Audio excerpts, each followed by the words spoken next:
सुप्रभात। मैं हूं जगेंद्र राणा। जिस्मानी व रूहानी लगन, जिस्मानी व रूहानी लगन, यह है आज की हमारी आध्यात्मिक चर्चा का विषय। ऐसे समय में जबकि रोग ने मन को इतना निर्बल बना दिया है, ये किसी काम में लग ही नहीं सकता है। संतों को ही अनुग्रह, प्रसाद तथा सहायता से बेड़ा पार हो सकता है। अर्थात हमारे मन की क्षीण अवस्था में वो आत्मिक बल के अमृत रस की छींट दे देकर नया जीवन और बल देकर फिर उसे मजबूत और स्थिर बना सकते हैं।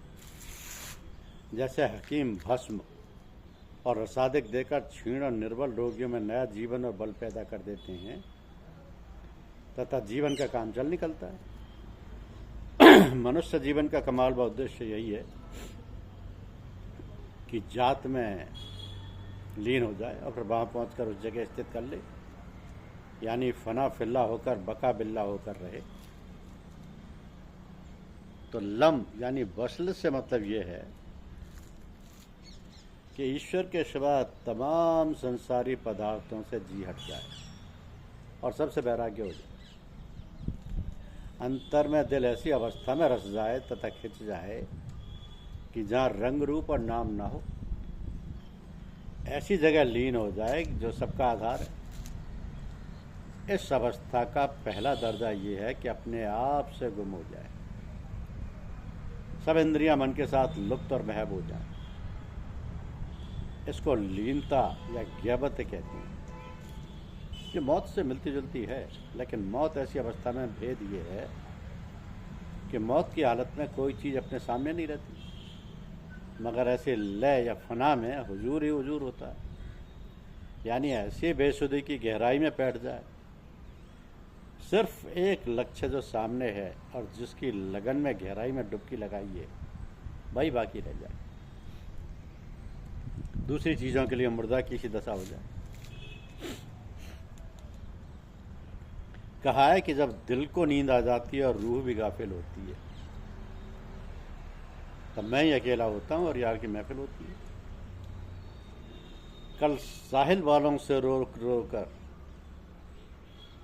ये डूबने वाले कहते थे, कल साहिल वालों से रो रो ये डूबने वाले कहते थे कि जो मौज डुबा दे तूफान को, वो मौज भी साहिल होती है। कबीर साहब कहते हैं कि चुअत अमोर रस भरत ताल जह, शब्द उठत असमानी हो, सुरत समानी शब्द में नहीं, कुछ जात बखानी हो। तो कबीर साहब के शब्द में आत्मिक अभ्यास का अंदर नक्शा खिंचा हुआ है। अभी रस से मतलब उस आनंद से है जो अंतर में ध्यान में महब होने में रसता हुआ अनुभव होता है। ताल से मतलब दिल से है, आसमानी शब्द से मतलब ईश्वरीय याद से है। तात्पर्य ये है कि दिल में कुदरती तौर पर ईश्वर की याद हर वक्त बोलती रहती है और आत्मिक आनंद व सरूर का भाव यानी जज्बा वहाँ रसता ही रहता है। लेकिन जब तक सूरत या तवज्जो दिल से मिलकर एक और महब नहीं होती, उस वक्त तक वो आनंद और ईश्वरीय याद का आंतरिक अनुभव नहीं हो पाता। दिल पर ध्यान जमाने और सूरत को दिल के साथ लीन करने के साधन पर काफ़ी गौर करना चाहिए, क्योंकि भाव या जज्बा और प्रेम की जगह सिर्फ दिल ही है। जब सूरत दिल की ओर जाती है और दिल से मेल खाती है तो आंतरिक आकर्षण और आनंद व सुरूर की रचना दौड़ने लगती है तथा दिल की हिलकोर या याद में इस कदर लीन हो जाती है कि सूरत की सुध-बुध सब भूल जाती है। खाली दिल रह जाता है और वो पाक चीज़ रह जाती है जो सिर्फ दिल में बोलती होती है। अब चूँकि सूरत को दिल से मिलकर एक हो जाने के लिए एकाग्रता या एक सुई की पहली ज़रूरत है, यकसुई जिसे बोलते हैं। और आजकल वह मुश्किल बात दिखाई देती है कि जानते हुए और देखते हुए भी हिम्मत नहीं बांध पाती है। इसलिए सबसे बड़ी और मदद की सूरत ऐसे संत की संगति होती है जिसके प्रभाव और तवज्जो डालने से तबीयत जमने लगे और उसके भीने भीने रस व असर में अपनी सूरत सहज में ही दिल में बैठने और लवलीन होने लगे। तो यही गुरु का फैज है, जिसके मिलने से अमीरस व आनंद रस दिल के ताल में वर्षा करने लगता है और दिल में ईश्वर की याद का वह सुमरन उच्चारण हो जाता है जो स्वयं अंतर्गत होता ही रहता है। बे पिए मस्ती खुमार व नशे की दशा दिल व दिमाग और सारे शरीर में छा जाती है। प्रेम और भक्ति के भाव में नई जान और उमंग आ जाती है। एक तो नशीली चश्मे यार, उस पे चढ़ा गजब का खुमार। मस्त हैं वे पिए हुए फसले बहार देखकर, चुप हो कलीम किस लिए तूर का माजरा कहो, सच तो बताओ क्या हुआ जलवाए यार देखकर। तो जब ये प्रेम भक्ति का जज्बा मिल जाए और सतगुरु के फैज से दिल की आंतरिक ईश्वर याद में नई जान पड़ जाए तथा वह बोलने लगे, तो सबसे बड़ी ज़रूरत यह है कि खराब और अपवित्र प्रभावों, इनको हसरात बोला जाता है, और विचारों से वह नष्ट ना हो जाए। मतलब ये कि जब अभ्यासी को दिल लगने और दिल के लीन होने का आनंद अनुभव होने लगे, तो ऐसी सारी संगतों से जो उसको विरुद्ध पड़ती हों तन मन से बचना चाहिए। रहनी सहनी में सादगी, सफाई और पवित्रता का ध्यान रखना उचित है। तो गुरु का प्रेम जितना अधिक होगा और जितना उस पर भरोसा व विश्वास रहेगा, उतनी ही उसके आंतरिक अभ्यास में बल आता जाएगा। जहाँ दूसरी शक्ति से फैज प्राप्त किया जाता है और लाभ उठाया जाता है, वहाँ उस किस्म की संगत की अधिक से अधिक जरूरत हुआ करती है। जब तक कि अपने में जमने और कायम रहने की ताकत, योग्यता और हिम्मत ना आ जाए। मोहब्बत रंग दे जाती है दिल जब दिल से मिलता है, मगर मुश्किल तो यह है दिल बड़ी मुश्किल से मिलता है। जब दिल जाग जाता है या उसका जज्बा पैदा हो जाता है तो सबसे बड़ी चीज़ खामोशी होती है, जो साथ साथ काम करती जाती है। कि बहुत ढूंढा न पाया आसमानों में और ज़मीनों में, वो निकले मेरे जलमत खानाए दिल के मकीनों में। मोहब्बत के लिए दिल ढूंढ कोई काट टूटने वाला, ये वो में है जिसे रखते हैं नाजुक आबगीनों में। खामोश दिल भरी महफिल में चिल्लाना नहीं अच्छा, अदब पहला करीना है मोहब्बत के करीनों में। तो श्री महात्मा रामचंद्र जी महाराज ने एक बार अपने गुरु महाराज के बारे में इस प्रकार फरमाया कि एक साहब श्रीमान के पास आया करते थे, बड़े प्रेमी थे और सेवा भी करते थे, अदब और इज्जत भी करते थे। तो ये महाशय एक स्त्री के प्रेम में फंस गए थे। एक दिन श्रीमान ने बड़ी उदासीनता प्रेम से उन साहब से फरमाया, मियाँ क्या वो सूरत इस शक्ल से भी ज़्यादा अच्छी लगती है? हाँ, उस शक्ल से दिल लगाने और प्यार करने से तुम्हारी खूबसूरती वगैरह सब कुछ खाक में मिल जाएगी और भीतर से बाहर तक तमाम निजासत और अंधकार ही अंधकार छा जाएगा। दिल का आईना इस कदर जंग खा जाएगा कि साफ होना ही मुश्किल हो जाएगा। अगर इस फ़कीर की सूरत से मोहब्बत करोगे तो इंशाअल्लाह ताला भीतर से बाहर तक तुम्हारे कुल वजूद में वो खूबसूरती, पाकीज़गी, नेकी व सलाहियत पैदा हो जाएगा कि जिससे दीन दुनिया दोनों में आपका हुस्न उससे कहीं बढ़-चढ़ कर रहेगा। मैं छलकती रहे साकी तेरे पैमाने से, रिंद बन बन के निकलते रहे मैखाने से, दिल के आईने में रसने दे सुरूर अबदी, साकिया आने दे छनती हुई पैमाने से। अपने महबूब के आगोश नज़र में छुपकर रात दिन रहते हैं क्या वो पिए मस्ताने से, शमारू यार से रोशन है हकीकत जाना, जाने सारी का सबक मिलता है परवाने से। खुल गई दिल में हकीकत मेरे दो आलम की, पर्दाए जलवे दीदार के पड़ जाने से।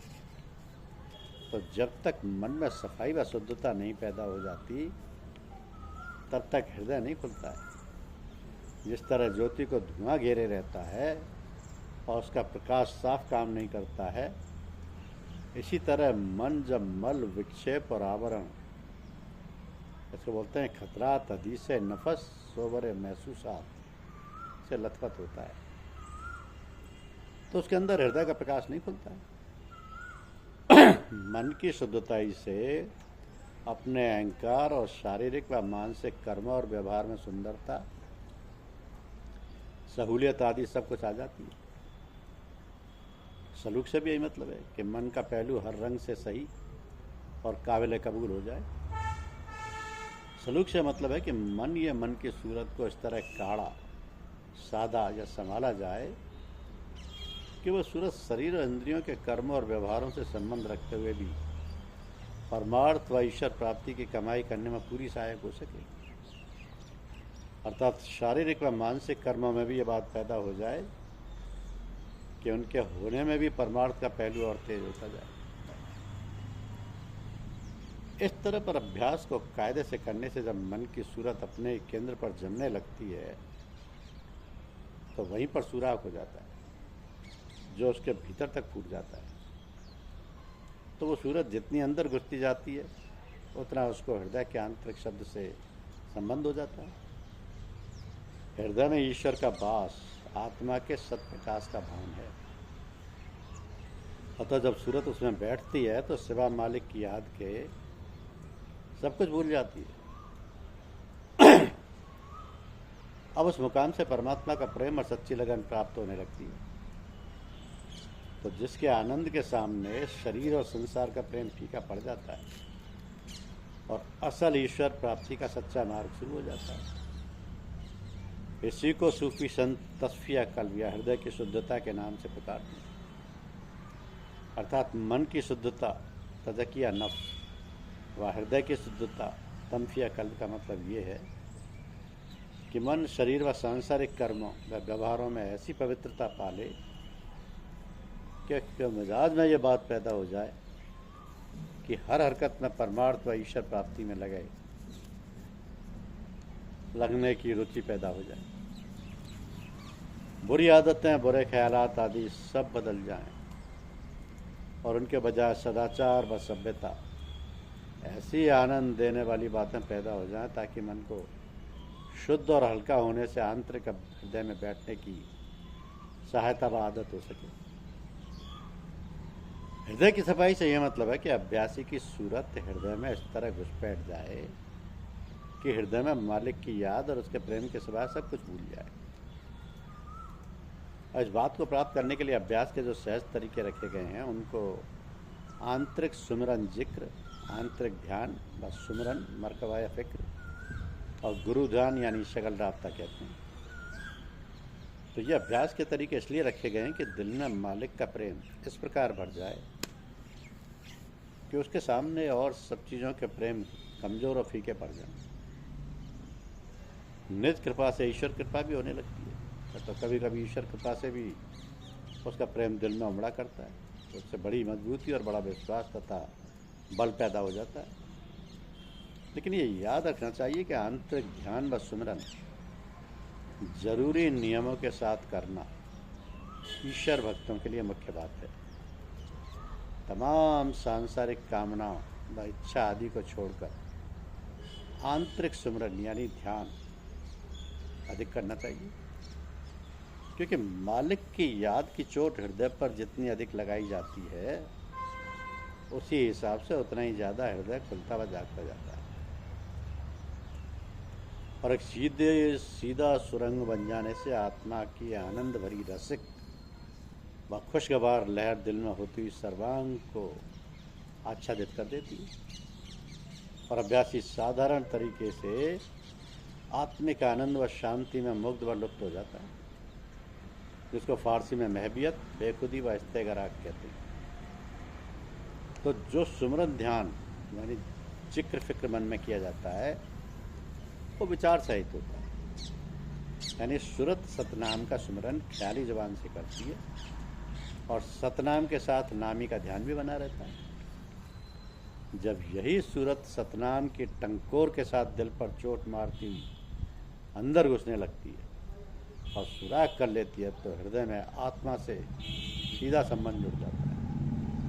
यहाँ पर पहुंचकर ख्याली सुमरन, ख्याली नज़र, ख्याली ज्ञान और आनंद सब पीछे रह जाता है, बल्कि खुद आत्मा के प्रकाश में महव होकर यह अनुभव करता है कि मालिक आत्मीय चैतन्यता के साथ हृदय में खुद हाजिर व नाजिर और अपनी स्वयं याद करता कराता है। यहाँ से हृदय के पट खुल जाते हैं और आत्मा के लोक में प्रवेश होकर आत्मा का गुंग ज्ञान और अनुभव होने लगता है। खुद बखद बहवे तजल्लिए रुखे जाना नबाश, आसनाए यार चूं गस्ती जे खुद बेगाना बास। तो सत्पुरुष की याद में हम तन महब हो जाए और जब उसकी हकीकत का ज्ञान हो गया तो उसका असर ये होता है कि वो अपने से बेखबर यानी अज खुद रफ्ता हो जाता है। इस तरीके में आंतरिक सुमरन, ध्यान और उपासना यानी जिक्र फिक्र और मराकबा, यह मतलब है कि दिल की तरफ हमेशा तवज्जो रखी जाए और दूसरे किस्म के पूजा पाठ नपे तले से किए जाएं। अपने समय को पाठ, भजन, भाव और जब तक के ऐसे अभ्यासों से संभाला जाए जो अभ्यासी को गुरु की तरफ से या उसके ढंग और तरीका के मुनासिब हों, जिससे जल्द से जल्द शारीरिक व मानसिक, बाहरी व भीतरी साधनों से ये सूरत निकल आए कि मालिक में हमेशा दिल लगे और हाजिर रहने की आदत बन जाए। तो जिस्मानी व रूहानी लगन व शौक और चित्त की स्थिरता हासिल हो जाए। गर्जे के अभ्यासी को ये बात हासिल हो जाए कि वह मालिक की याद व उपासना इस तरह करता है और उसको यह मालूम व अनुभव होने लगता है कि गोया वो उसे देख रहा है। इसको कहते हैं जिस्मानी व रूहानी लगन। धन्यवाद।